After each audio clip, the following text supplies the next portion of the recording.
Bonjour. Alors aujourd'hui j'ai décidé d'avancer dans ma vie, clairement, de créer cette première vidéo et donc cette chaîne YouTube. Euh, voilà, suite à un discours de Mark Zuckerberg que j'ai écouté plusieurs fois. Ce discours, en fait, dans ce discours, Mark Zuckerberg disait à un moment donné que quoi que nous fassions, on sera jugé. Et en fait, force est de constater que c'est complètement vrai. Voilà, c'est clair. En fait, quoi qu'on fasse, on est jugé. Donc autant être jugé sur quelque chose qu'on aime faire. Voilà. Donc, moi, j'ai décidé d'avancer dans la vie, donc, comme je vous dis, de créer cette chaîne YouTube. Maintenant, il faut savoir quand même que j'ai vraiment la peur du jugement. Et c'est pour ça que ça fait 4 ans que je veux créer quelque chose en rapport avec ce thème, mais que j'avais peur, que j'ai peur toujours. J'ai ce côté un peu syndrome de l'imposteur. Qui suis-je pour avoir un impact sur le monde? Mais moi, c'est ce que je veux avoir un impact sur le monde. Et donc, voilà, je me mets en danger, je crée cette vidéo, surtout que c'est un sujet sensible. Parce que clairement, quand vous allez comprendre, quand vous allez entendre le sujet de la chaîne que je veux créer, là, clairement, je pense qu'il va y avoir vraiment une coupure. Il y a les personnes qui seront réellement intéressées et les personnes qui vont se moquer directement. Donc en gros, le sujet de la vidéo, c'est la médiumnité. Voilà. J'assume le fait d'être médium, j'assume le fait de communiquer avec l'invisible. Et voilà. Et mon but le plus cher, mon vœu vraiment le plus cher, c'est de partager mon expérience, d'apprendre finalement aux gens à communiquer avec l'invisible. Alors en fait, il y a plusieurs raisons à ça. La première raison, je pense vraiment sincèrement, déjà il y a un côté rassurant. Voilà. Chaque personne a perdu un ami, un être cher, quelqu'un de la famille. Voilà. Chaque personne dans ce monde a au moins connu la douleur de perdre quelqu'un. Maintenant, qu'est-ce qu'on fait avec ça? Vraiment. Là, et en même temps, je vous dis franchement, je fais cette vidéo un peu en improvisant. Clairement, parce que si j'attends que tout soit parfait, jamais je ferai de vidéo. Donc voilà, je crée cette vidéo en acceptant que ça ne soit pas parfait. Et on verra où ça me mène, tout simplement, où ça nous mène, parce que je vous inclus dans le jeu. Donc, en gros, qui suis-je pour créer cette chaîne et vouloir avoir la prétention d'apprendre aux gens à communiquer avec l'invisible? Parce que oui, le but, c'est que je veux que dans 50 ans, dans 100 ans, communiquer avec l'invisible, c'est comme prendre le téléphone et appeler un ami. Voilà ce que je voudrais. Que ça soit simple. Voilà. Et donc voilà, en gros, ce que je veux vraiment dans la vie, ma contribution au monde, ce que je voudrais. Maintenant, qui suis-je? Qui suis-je pour avoir cette prétention? Alors moi, je m'appelle Jérôme. J'ai 35 ans à l'heure d'aujourd'hui. En 2013, en fait, il y a eu quelques petits chamboulements dans ma vie. J'ai perdu mon emploi dans lequel vraiment j'ai duré 8 ans dans cet emploi. C'était vraiment magnifique. J'ai perdu une copine. Mais bon, voilà, on s'en fout un petit peu du coup. Mais du coup, j'étais vraiment dans un malaise, vraiment dans un mal-être profond. Et on dit souvent en fait qu'il faut souffrir pour évoluer. Et moi, en fait, dans mon cas, ça a été vraiment le cas finalement. Parce que je me suis rattaché à la seule chose vraiment qui me tenait à cœur, c'est la spiritualité. C'est-à-dire que j'ai commencé à tenter une forme de communication avec l'invisible qui s'appelle l'écriture automatique. Seulement, moi, dans la spiritualité, en fait, depuis l'âge de 9 ans, je m'intéresse à la spiritualité. Seulement, j'avançais de 3 pas et je reculais de 2 pas. Mais j'avançais quand même d'un pas, finalement. Et pour en arriver voilà, en 2013, en mars 2013 pour être précis, où j'ai pris un stylo, une feuille, et j'ai commencé à laisser partir ma main. Et du coup, en fait, j'ai capté un de mes meilleurs amis qui est décédé d'une méningite, qui s'appelle Max.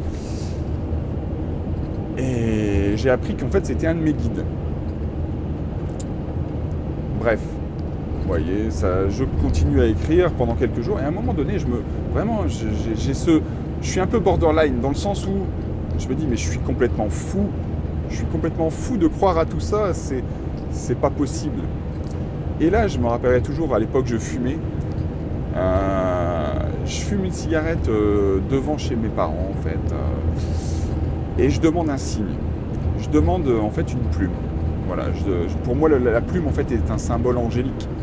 Donc, je demande une plume. Et vraiment, je dis clairement que si je trouve cette plume, je remets plus rien en question. Et que pire encore, c'est que mon corps est à eux, finalement. Et donc, je fume ma cigarette. Qu'est-ce que j'entends ? J'entends une voix, vraiment une petite voix qui me parle.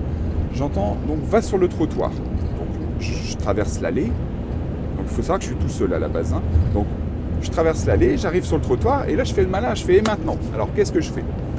Et là, j'entends, va sur la gauche et sois attentif. Donc, là je fais plus le malin, vraiment, je fais attention, je suis attentif. 2 mètres plus loin, dans les buissons, une toute petite plume grise comme ça. Et là, je suis resté vraiment sur le cul, pardonnez-moi du terme. Je suis vraiment resté sur les fesses, choqué, et j'applaudis. J'applaudis tout seul sur le trottoir. Et vraiment, j'ai le cœur qui bat la chamade. Vraiment, c'est incroyable. Là, j'ai une révélation. Je me dis, punaise, je suis pas fou. Je ne suis pas fou. Il y a quelque chose. Certes, quelque chose que je contrôle pas. Mais quelque chose. Et vous savez quoi, les amis ?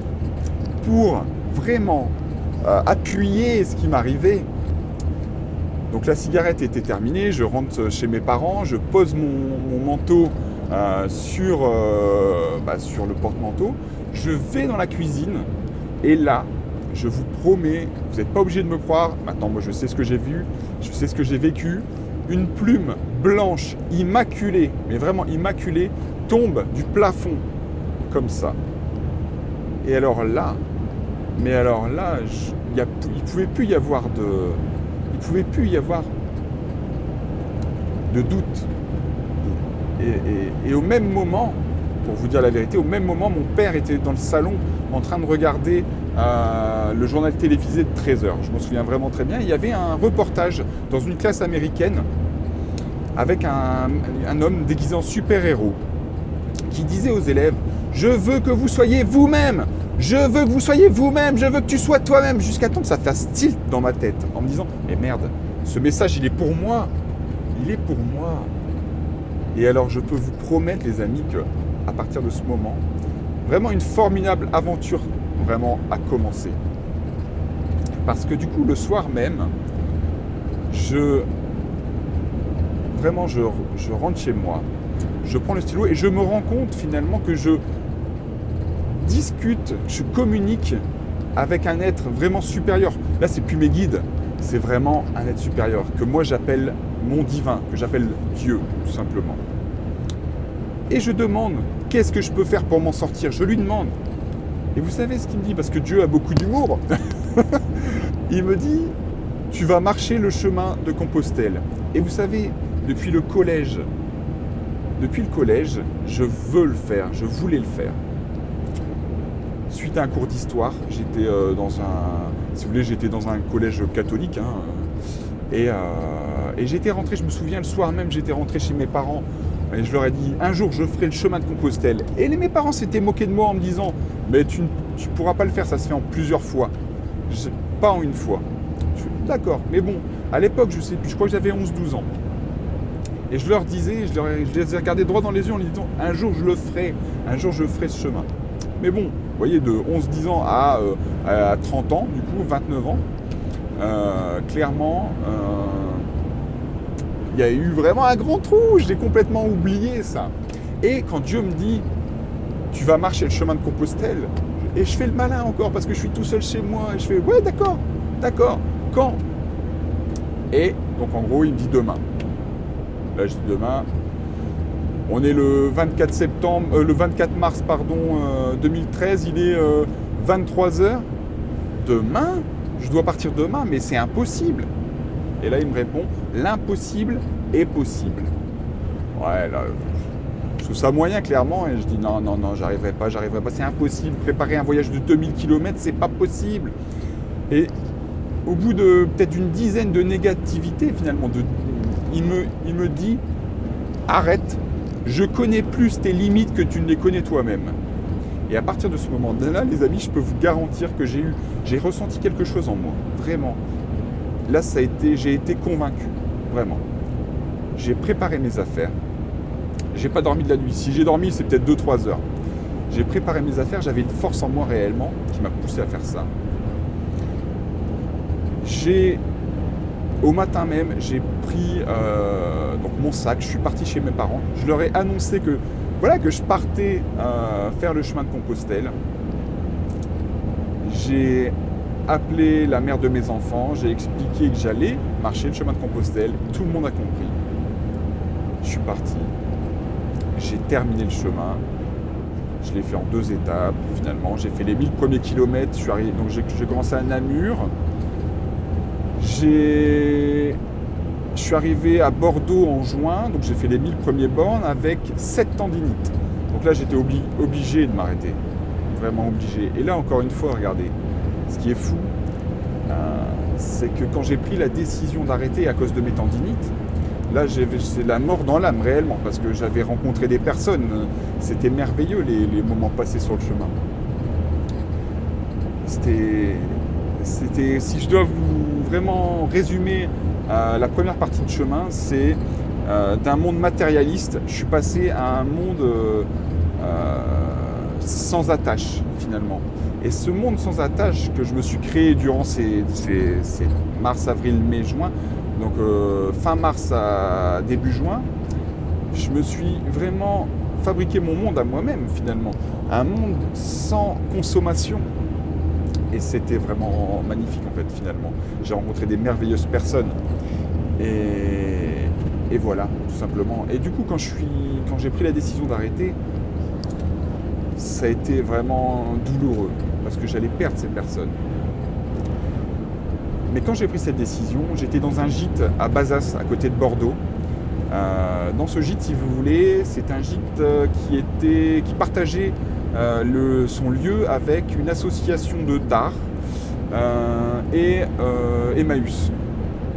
Et si vous voulez, donc je sors de la chambre, sur la porte de gauche, donc c'était le local d'Emmaüs qui était fermé, hein, parce qu'on était le soir, et il y avait une petite affichette avec une petite fille qui était comme ça, vous savez, un peu comme l'américain qui fait I want you for quelque chose. Là, la petite fille, elle était comme ça et elle disait je crois en toi.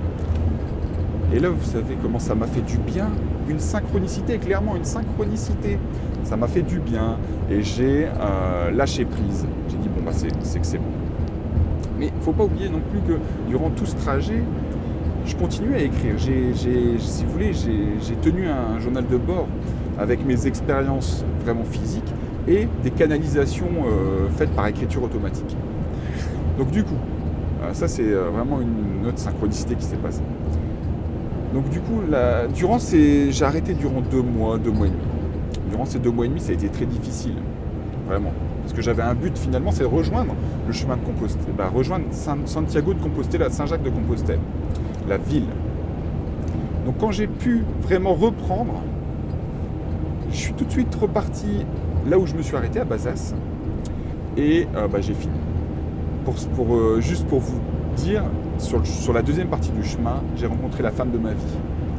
Elle s'appelle Valentina, elle est italienne, et vous savez, elle a tout quitté pour venir dans le nord de la France, là où il fait tout gris. Pour moi, ça a été incroyable ça aussi, et donc je remercie ces tendinites. Et vous savez, avant de partir, je canalisais, et donc mon divin intérieur m'a dit, je me rappellerai toujours, arrivé à Santiago de Compostela, tu auras trouvé un trésor qui vaut tout l'argent du monde. Et ce trésor, c'est ma femme. Parce qu'on est mariés. On a un petit enfant qui s'appelle Thiago, en référence au chemin, qui a 3 ans. Et vraiment, je vous parle vraiment de ma vie, là. Clairement, je me livre à vous. Tout ça pour vous dire vraiment que j'ai une expérience dans l'écriture automatique et donc de la communication avec l'au-delà. Ensuite, pour vous dire un peu, du coup, après ce chemin, avec ma femme, on a fait vraiment le projet finalement de partager cette expérience et de essayer d'apprendre justement d'apprendre à communiquer avec l'invisible. Encore une fois, 3 pas en avant, 2 pas en arrière, parce que j'ai commencé mais je n'ai pas terminé, je me suis arrêté par peur du jugement. Et ça, c'est quand même dingue. Et voilà. Du coup, nous voilà aujourd'hui avec l'espoir de changer le monde quand même, de changer la face du monde. Parce que je suis sûr et certain que, voilà, comme je vous ai dit tout à l'heure, le fait de commencer à apprendre aux gens l'écriture automatique, à lâcher prise finalement pour accepter qu'il y a un invisible qui veut communiquer avec nous, déjà il y a un côté rassurant par rapport à la mort. Il n'y a rien, il y a quelque chose après justement, après la vie. Donc déjà rien qu'en soi c'est rassurant.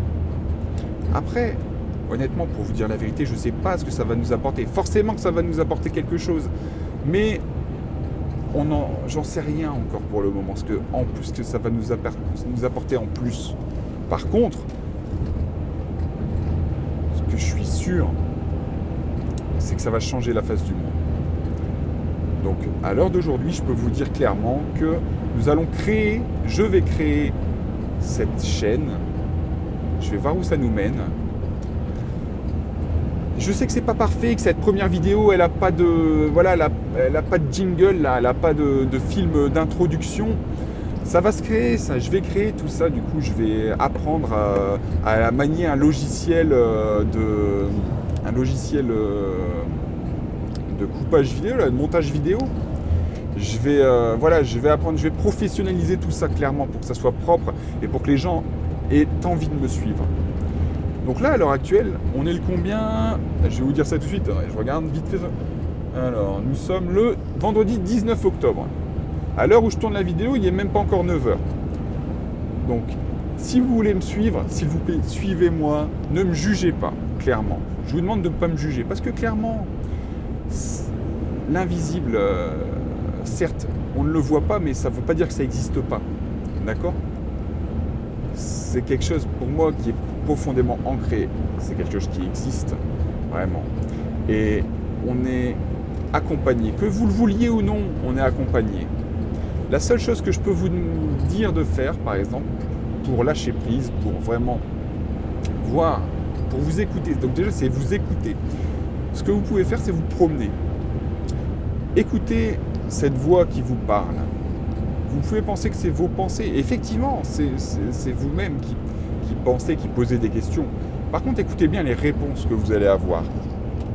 Parce que clairement, on peut nous souffler des choses à l'oreille.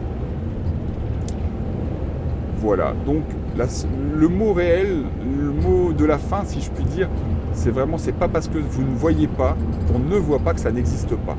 Je vais prendre un autre. Les virus. Clairement, les virus, la peste, tout ça, c'est quelque chose qu'on ne voyait pas, c'est dans l'infiniment petit. Mais ça ne veut pas dire que ça n'existait pas, parce que la peste a quand même fait des millions de morts.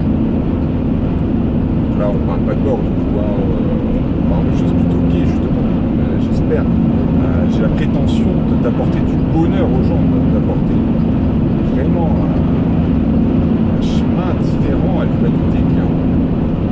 Donc, voilà, suivez-moi, mettez un j'aime, vraiment cliquez sur j'aime, abonnez-vous à la chaîne. Ce que je voudrais faire, c'est créer des vidéos. Dans les séances médiumniques, si les personnes sont d'accord,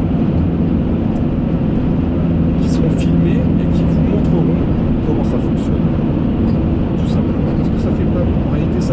le moment parce que c'est l'inconnu. Mais c'est juste merveilleux. Vraiment, vraiment, Will Smith disait vraiment que le bonheur est derrière vos peurs. Moi, clairement, j'en ai fait l'expérience. Beaucoup de personnes ont fait l'expérience de ça d'ailleurs. Donc, voilà, si vous voulez me suivre, je vous le répète, appuyez sur le petit pouce j'aime, abonnez-vous à la chaîne, sur la petite cloche également qui vous indiquera les nouvelles vidéos de la chaîne. Voilà, je vous embrasse et voilà, amour et paix.